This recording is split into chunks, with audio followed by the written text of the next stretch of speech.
नमस्कार बच्चों, आज हम जो चैप्टर पढ़ेंगे वो है वसंत भाग 2 से है। नीलकंठ कक्षा 7वीं की है। चैप्टर नंबर है 15। बच्चों, इस वीडियो का पार्ट 1, 2, 3 पहले ही अपलोड किए जा चुके हैं। अगर आप पहली बार ये वीडियो देख रहे हैं तो पहले वो सारे वीडियो कंप्लीट कीजिए। पहले पार्ट में हमने महादेवी वर्मा का जीवन परिचय और पेज नंबर 108 to 113 पेज तक हमने कंप्लीट किया है। तो बच्चों, आज के वीडियो में हम आगे का पार्ट स्टार्ट करेंगे। बच्चों, हमने पिछले पार्ट में पढ़ा कि इस आनंद उत्सव की रागिनी में बेमेल स्वर कैसे बज उठा। यह भी एक करुण कथा है।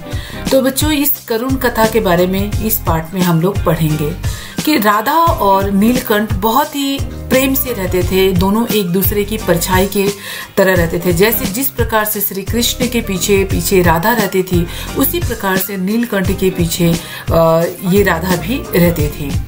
एक दिन लेखिका को किसी कार्य से नखास कोने से निकलना पड़ा और बड़े मियाँ ने पहले के समान कार को रोक लिया। इस बार किसी पिंजरे की ओर नहीं देखूंगी, ऐसा लेखिका ने दृढ़ संकल्प किया था। यह संकल्प करके लेखिका ने केवल बड़े मियाँ की विरल दाढ़ी और सफेद डोरे से कान में बंधी ऐनक को ही अपने ध्यान का केंद्र बनाया। पर बड़े मियाँ के पैरों के पास जो मोरनी पड़ी थी, उसे अनदेखा करना कठिन था। मोरनी राधा के समान ही थी। उसके मूंछ से बंधे दोनों पंजों की उंगलियां टूटकर इस प्रकार एकत्रित हो गई थी कि वह खड़ी ही नहीं हो सकती थी। लेखिका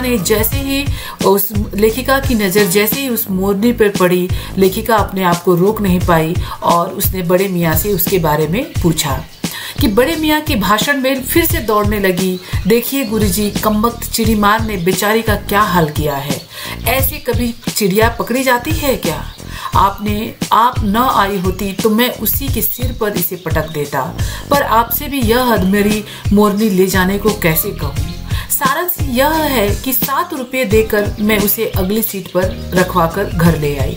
लेखिका बड़ी ही दयालु थी। बच्चों, आपने कि पशु पक्षियों से उन्हें बहुत ही लगाव था, इसलिए भाषण मेल को सुनने पर ज्यादा ध्यान नहीं दी। उसने उस अधमरी चिड़िया को 7 रुपये देकर अपनी गाड़ी में रखवा लिया।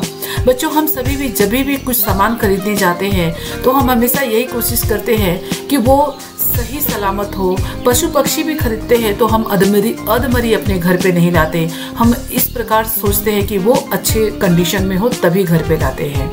लेकिन महादेवी वर्मा का दिल कुछ अलग ही था। वो पशु पक्षियों के लिए ही बनी हुई थी और उन्होंने उस अधमरी चिड़िया को भी 7 रुपये देकर उसे घर लेकर आ गई। मोरनी राधा के समान ही थी।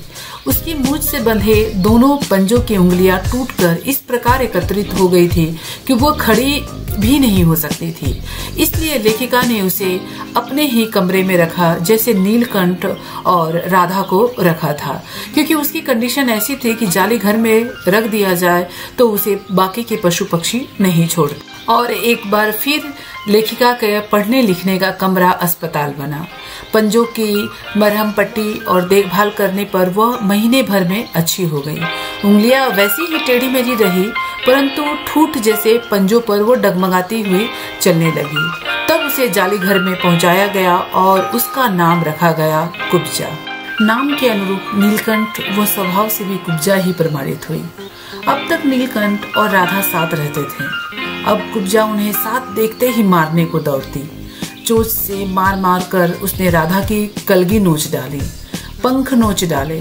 कठिनाई यह थी कि नीलकंठ उससे दूर भागता था। नीलकंठ को कुब्जा बिल्कुल भी पसंद नहीं थी।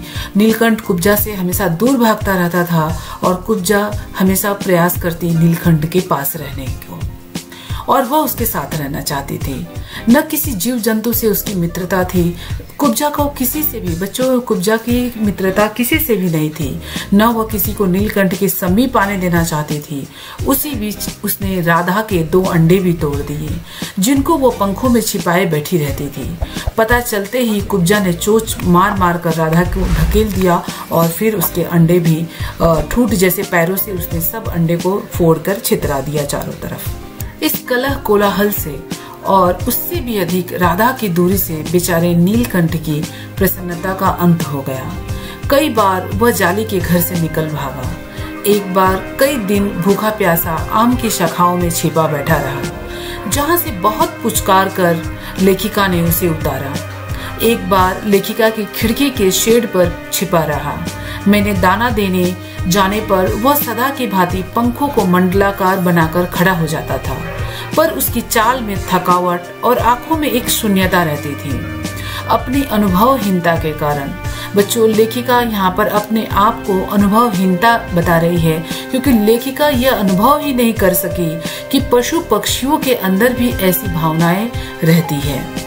पशु पक्षी भी अपने आप को अकेला महसूस करते हैं, और उन दोनों के प्रेम के बीच में भी अगर कोई आ जाए कुब्जा के जैसे, तो वो दोनों काफी अकेले महसूस पड़ जाते हैं। तो इस बात से लेखिका बिल्कुल अनुभवहीन थी, और अपनी अनुभवहीनता के कारण ही लेखिक थोड़े ही दिन बाद लेखिका केवल ऐसा ही सोचती थी कि थोड़े दिन बाद आपस में इनमें सभी में मेल हो जाएगा। अंत में 3-4 मास के उपरांत, 3-4 मास मतलब बच्चों महीना होता है, मंथ के उपरांत एक दिन सवेरे जाकर देखा कि नीलकंठ पूछ पंख फैलाए धरती पर उसी प्रकार बैठा हुआ था जैसे उसने खरगोश के बच्चों को अपने पंखों में छिपाकर बैठता था। मेरे पुकारने पर भी उसने उठने पर संदेह नहीं हुआ, अर्थात नीलकंठ अब नहीं रहा। राधा नीलकंठ की प्रतीक्षा करती रही। वह कई बार भागकर लौट आया था। नीलकंठ इससे पहले भी कई बार भागकर लौट आया था। तो राधा इस इंतजार में थी, इस प्रतीक्षा के भाव से वो द्वार पर दृष्टि लगाए रहती थी कि कभी फिर से नीलकंठ आ जाएगा। पर कुब्जा ने कोलाहल के साथ खोज प्रारंभ कर दी। खोज के क्रम में वह प्राय जाली का दरवाजा खुलते ही बाहर निकल जाती थी और आम, अशोक, कचनार आदि की शाखाओं में नीलकंठ को ढूंढती रहती थी। एक दिन आम से उतरी ही थी कि कजली एक अल्सेशियन कुत्ती थी जो सामने पड़ गई, और कुब्जा का स्वभाव था ही दूसरों पर प्रहार करना, और उसने क्या किया, कजली पर भी अपने चोंच से प्रहार किया। परिणामतः कजली के 2 दांत उसकी गर्दन पर लग गए। इस बार उसकी कलह, कोलाहल और द्वेष प्रेम भरा जीवन बचाया न जा सका, परंतु इन 3 पंछियों ने लेखिका को पक्षी प्रकृति की विभिन्नता का जो परिचय दिया वह लेखिका के लिए विशेष महत्व रखता है। लेखिका को तीनों अर्थात नीलकंठ, राधा और कुब्जा तीनों ही मोर एक ही प्रजाति के थे, लेकिन तीनों की प्रकृति मतलब होता है बच्चों स्वभाव। तीनों भी पक्षियों का स्वभाव जो था वो बिल्कुल भिन्न था। नीलकंठ का स्वभाव अलग था। नीलकंठ अपने आप को सेनापति घोषित कर रखा था पूरे जाली घर का। वहीं पर राधा का स्वभाव बिल्कुल शांत थे। राधा बिल्कुल शांत थी और कुब्जा बिल्कुल, दोनों के बिल्कुल ही अपोजिट, विपरीत स्वभाव था उसका। वो सभी को कलह से भरपूर थी, वो दूसरे को मारने काटने में ज्यादा बिलीव करती थी। इस तरीके से उसका स्वभाव था। तो मतलब लेखिका को पशु पक्षियों की भिन्नता के स्वभाव के बारे में इस तीनों ने एक अच्छा अनुभव दिया। राधा अब प्रतीक्षा में ही दुकेली है। आषाढ़ में जब आकाश मेघाच्छन्न मतलब मेघ आच्छादित हो जाते थे, तब वो कभी झूले पर और कभी अशोक की डाल पर अपनी केका अर्थात अपने स्वर को तीव्र करके नीलकंठ को बुलाती रहती थी। उम्मीद है बच्चों आप लोगों को ये पाठ अच्छे से समझ में आ गया होगा। अगर कोई भी डाउट हो तो नीचे कमेंट में जरूर लिखकर बताइएगा। मैं अपने नेक्स्ट वीडियो में उस डाउट को क्लियर करने की पूरी कोशिश करूंगी। बच्चों हम लोग नेक्स्ट पार्ट में इस चैप्टर से के सारे क्वेश्चन आंसर्स और भाषा अध्ययन भी पढ़ेंगे। तो चलिए बच्चों मिलते हैं नेक्स्ट वीडियो में। वीडियो अगर अच्छा लगा होगा तो लाइक कीजिए, शेयर कीजिए और सब्सक्राइब कीजिए।